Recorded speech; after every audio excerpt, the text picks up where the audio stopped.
It's not an issue of truth. It's an issue of my chemical reactions are better than your chemical reactions. You cannot present a rational reason without presupposing that the laws of logic, that laws of chemistry and physics can produce proper logical inference. This is a problem. It's a serious problem.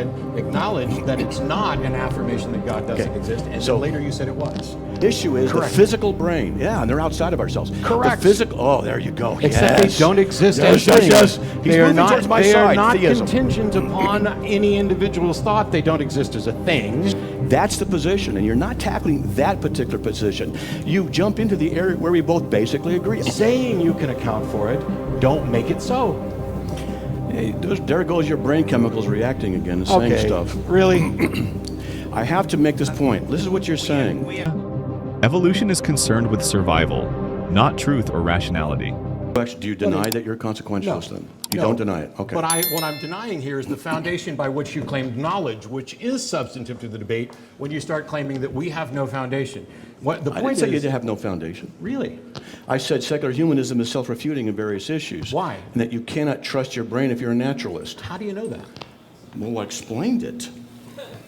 No, see, the thing is, what you said is you have no good reason to believe that a brain can produce logical thought. But that's about a brain, not about logic itself, you see. Oh, so you agree logic is separate from the human brain? Yes, absolutely. Oh, does the brain perform logical functions? The brain does reason, yes. Okay, and so the brain's based on the laws of logic. The brain is based on the laws of logic? I mean, well, in order to have proper logical reasoning. Everything is at some point based on the laws of logic. So how does the human physical brain with one chemical reaction leading to another chemical reaction produce proper logical inference based on the laws of logic? Well, I don't think that all brains do produce proper logical inference. I know, that's why we have atheists. You can't give him credit for it when I was teeing it up. You just can't do that. If you're going to do it, I'm punting it. The point is that nobody's saying that every brain is going to actually produce sound reasoning because... Exactly, which is why we need transcendental laws of logic. Sorry. So we're just having a conversation. Yes. Yeah. Go for it. You want in? You want in? Yeah, is that what you said? Okay. But this is part of the issue of the secular humanism. If your worldview... It's not, because... Let me show you how. No, you cannot show me how. You cannot show me how. Your brain just made you say that. Exactly. Right. So actually, my brain didn't make me say it. I am my brain. My brain said it. But are you the... Here's the thing. Secular humanism, I have acknowledged multiple times that I presuppose the foundations of logic. Yes, I know. That's it. You can't then say, yours is flawed because you can't give an account for this. I can't say that? I said can. Watch. You can. Your position's flawed because you can't give an account for it. Yeah, I can say it. Actually, you may say it. You can't be right and say it. Your brain made you say that again. Yeah. See, look, here's the Go problem. ahead, you be productive for a moment. Yeah, let's try. Here's the thing. Your worldview denies... I'm trying to be proper here. Because you got it wrong twice while you were talking. You simultaneously said, acknowledge that it's not an affirmation that God doesn't exist, and then later you said it was. So your position is that your worldview doesn't include God as part of an explanatory power, right? Correct. Okay. So that means if God's not part of the equation, then all that's left is our physical realm. Correct. All right. So then that means in the Well, no, that's not what it means. Hang on. I want to make sure this is clarified. So, if God's not part of the equation, that doesn't mean there's not something else. I think we've had this discussion before. Yes. All right. So look, you and I accept that the natural world exists, right? But wait. Hold on. Let me tackle this for a little bit. We're still on the topic here. I was hoping to get on the topic. Well, you brought it up, so we're going to go. I'm just saying that excluding God doesn't necessarily exclude other non-naturalistic things or supernaturally. But in fact, I don't include them either because I don't have any reason to think they exist. How about fifth dimension flying spaghetti monsters? Is that okay? No. No? Okay, good. I didn't want that to be brought into the equation later on. Did you have any good reason to think it would be? Yeah.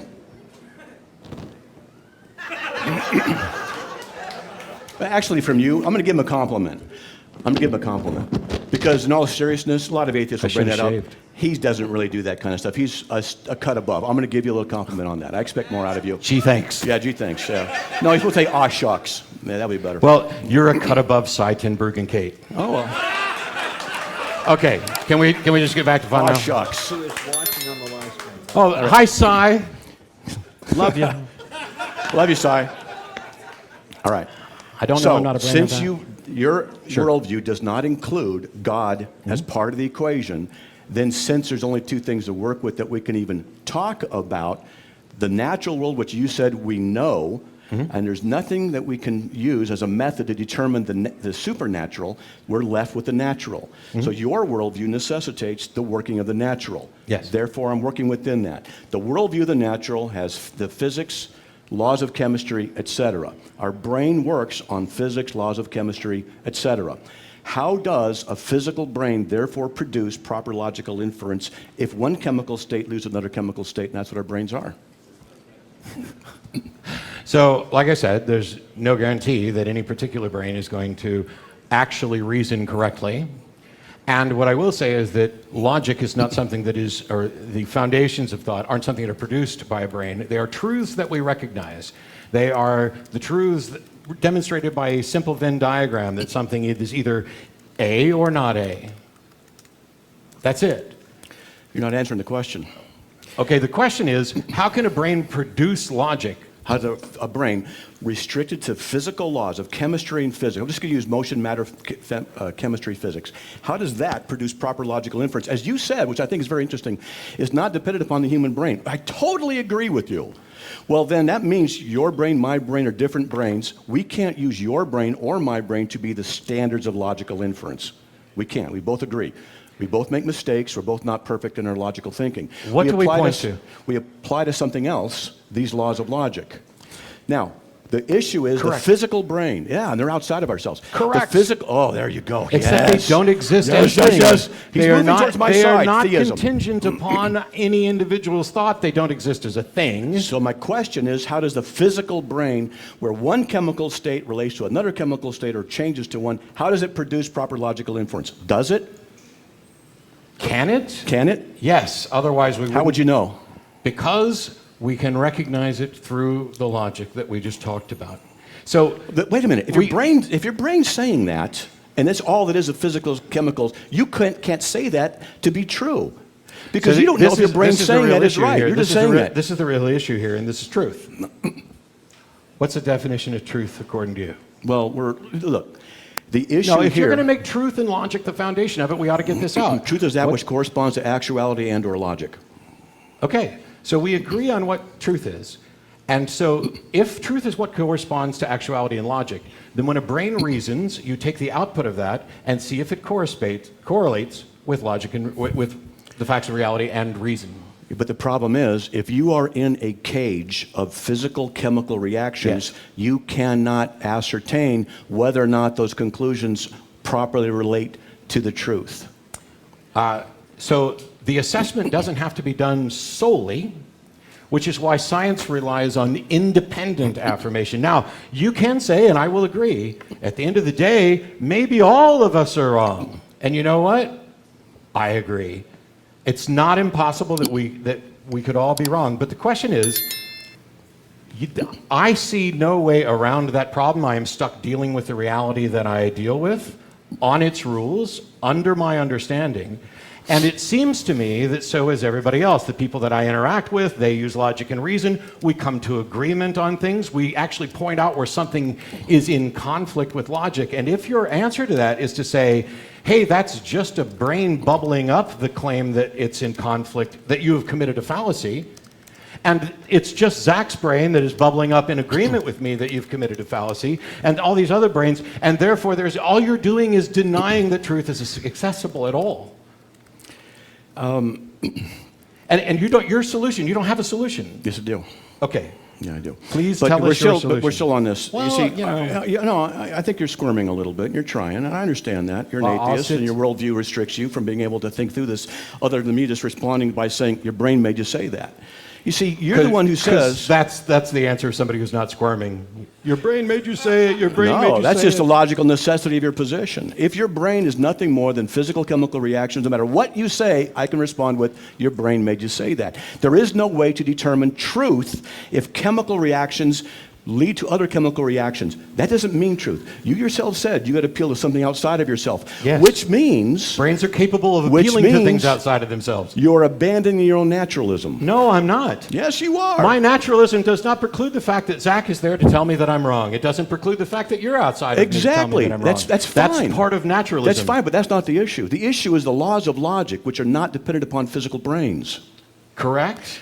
But your brain, I'll try it again. They're not your prescriptive. brain is chemical reactions. I just said something. If it's just chemical reactions, then what I say is irrelevant. What you respond with is irrelevant. It's not an issue of truth. It's an issue of my chemical reactions are better than your chemical reactions.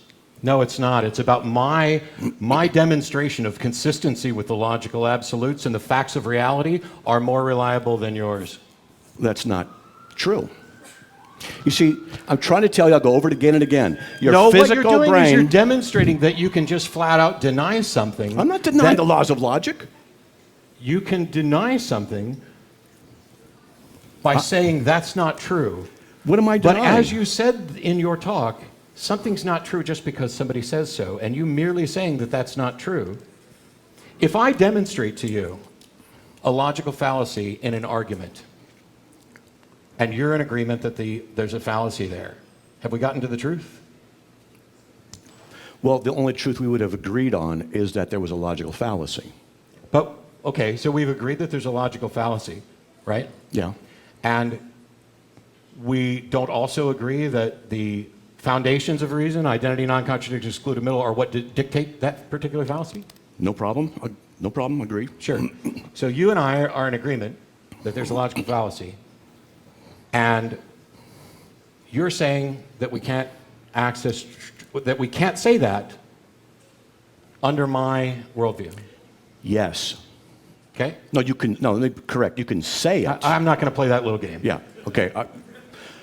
Good. You can say it, but that's not the issue. I know what you're getting at. The justification from that worldview, that's the issue. Here's My the thing. worldview, I can justify it. Your worldview, Okay. you can't. Let's We'll- go over it we'll again. get to A whether chemical we'll state that leads to another chemical state doesn't produce proper logical inference. We'll get to whether or not you can justify it, but here's the thing. We have two different worldviews. Yes? Okay? And yet you just agreed that we can agree about a logical fallacy. Of course which we can. demonstrates that I can in fact be correct about a logical fallacy. Of course you can. Okay? That's not the issue. Okay. The issue isn't that. Let me try it again. You have one chemical state that leads to another chemical state in the brain. This is your worldview. And yet you're going to say this interaction and this change, I'm going to oversimplify, baking soda and vinegar. That's an oversimplification, but something we can relate to. There it is, fuzz. Does that produce proper logical inference? Of course not. But if your worldview is comprised of a world of physics and chemistry and motion and matter, then that's what it reduces to. You cannot justify the laws of logic in that worldview. Okay, no. Why are we talking about whether or not you can justify the laws of logic when I said I presuppose them? When I say I presuppose these, I'm already acknowledging You're presupposing them. Yes. I got that. Let's try it again. Your worldview cannot account for them. What difference does that Let make? me finish. Why would you presuppose something that you can account for? Of course it can't account for it. I'm trying to say this. Your worldview refutes itself. How? Because my worldview is that I presuppose this because I can't account for it. When you have a chemical state that leads to another chemical state, it doesn't guarantee proper logical inference. Now, let me finish. Therefore, what it means is your conclusions can't be trusted as being correct. Wrong. And they can be trusted for being correct how do you know? because I am How do presupposing you know? it. You don't, if you just How? keep... How can it be? Wow, it's perfect. Okay, go. Here's the thing. We'll backtrack a second, because the police are coming to haul us away. I acknowledge that I cannot give an account for the logical absolutes. My position is also, I don't see how anyone or anybody or anything could account for the logical absolutes. The reason I wanted to ask about truth is because you have in all of your objections here an implication that there must be absolute certainty. Inculcation? Implication. Sorry. That there must be absolute certainty, which I've already pointed out is not the case, that you can have reasonable positions, probabilistic positions, that don't require absolute certainty, which is why I was asking about the definition of truth. If I say, my worldview does not account for this, I'm also willing to say I've never been presented with any explanation from any worldview that could account for this. What I hear is somebody saying, my worldview can account for it because I have an invisible friend who's perfect and can't account for these. Or my worldview can account for this because I have something that I can't demonstrate to be true, which serves as a necessary and sufficient account of this thing. That is just an assertion. It is not a demonstration of truth. It's not a demonstration that your worldview can account for it. Saying you can account for it, don't make it so. Hey, there goes your brain chemicals reacting again and saying stuff. Really? I have to make this point. This is what you're saying. We have 2 minutes left in our conversation. Thank your God. I can see why you'd want that over. No. So you say we don't have to have... I can see why I want it over too, because when I make an argument that actually gets to a point, you reply as if you're I'm sorry, you're not a cut above, with brain fizz again. Okay. I've made my case. You are the ones who said we don't have to have absolute certainty. No problem with that. My position is not that. My position is that in this particular subdivision we're talking about, it's self-refuting. You cannot trust your own brain to properly represent actuality. You cannot present a rational reason without presupposing that the laws of logic, that laws of chemistry and physics can produce proper logical inference. This is a problem. It's a serious problem inside of the secular worldview. That's the position, and you're not tackling that particular position. You jump into the area where we both basically agree. Of course you can use logic. And I have an article on my website. Can atheists be ethical? Of course they can be ethical. Can they be logical? You better believe they can. The issue isn't that. In this worldview, where chemical reactions lead to other chemical reactions, you cannot demonstrate that leads to proper logical inference. And if anything, it can be demonstrated that it could lead to something that's not proper logical inference, which means you shouldn't trust a system. Sure. Where in there did you explain how you can account for those laws of logic? I can account for the laws of logic by presupposing that God exists. Okay. Let me finish. Because the laws of logic themselves are abstractions, and they're universal and transcendent, and universal transcendent abstractions imply a universal mind. The truth is that atheism, materialism rest on evolution. And since evolution doesn't care about what is true, but it's all about survival, let me put it this way. According to atheist philosopher Thomas Nagel and theist Alvin Plantinga, evolution is concerned with survival, not truth or rationality. A brain that forms useful but false beliefs could still survive. An example would be a person might believe eating red berries pleases the forest spirits and survive by coincidence. The belief is false, but evolution wouldn't care. It works. And then the question would be, so why would evolution give rise to something as truth-sensitive and self-correcting as logic? So, from a materialist evolutionary standpoint, there are already problems on grounding truth. If all we are is chemical based on evolution, and our thought process are just avalanches of chemical reactions, then how can our brain produce the truth? Remember, chemicals produce reactions, not meaning. They don't mean anything or make claims. A chemical reaction just happens. It has no intention, understanding, or content. Truth is about propositions, not particles. If thoughts are only chemical reactions, then they're not rational. If all your thoughts are caused by chemical processes like brain chemistry, and not by reason, then your beliefs aren't based on what is true. They're just the byproduct of chemistry. Based on that worldview, the final conclusion is that our brain cannot produce truth. And since it doesn't, then it shouldn't be trusted because, as I said earlier, evolution isn't about truth but survival. Then whatever we might think is truth might not really be the truth, but just maybe a coping mechanism created by our deceiving brains. Now, let's address the real issue at hand here that both the atheist and the Christian face in regard of grounding logic and reason. We all face an inevitable circular reasoning method while trying to justify our worldviews. For the Christians, we can say we trust our rationality because God grounds it. Or is the justification behind logic then at the same time we use that rationality or logic to reason or prove God? So it is circular. The atheist version is that you use evolution as a justification behind your logical faculties, then you use your same logical faculties to prove evolution. Nobody can get away with it. In more simpler terms, you use your epistemology to justify your ontology, then you use your ontology as justification for your epistemology. Now, the difference between the two is that the atheist circular reasoning is self-undermining because of evolution, as I pointed at are up there, but using truth as abstract example. Being a materialist and believing in evolution undercut the reasons why you have to believe in evolution. The Christian circular reasoning is what we call self-reinforcing in contrast with atheist. What you have to know is that circular reasoning is not the same as vicious circularity. Some circularity is necessary. The key is whether it's coherent, explanatory, and consistent. The real test is which worldview best explains the tools of knowledge, logic, morality, and meaning. The Christian circular reasoning is marked as pious to mark the stern difference between the two. And I can go even as far to say that materialist atheist circular reasoning creates some sort of a mess. Why is it important? The atheist claims that it is more reasonable to be an atheist than to believe in God. But wait, this dilemma undermines their preposition. Because how did they reasonably arrive to that conclusion if their own worldview undermines reason and logic? I mean, that's weird. The other issue is that I can even go as further as to say that materialism undermines science, because science presupposes logic and reason. So materialism has got a big problem with science they claim to love and use to disprove God. I mean, it will be interesting to see your comment and what you think about this conversation.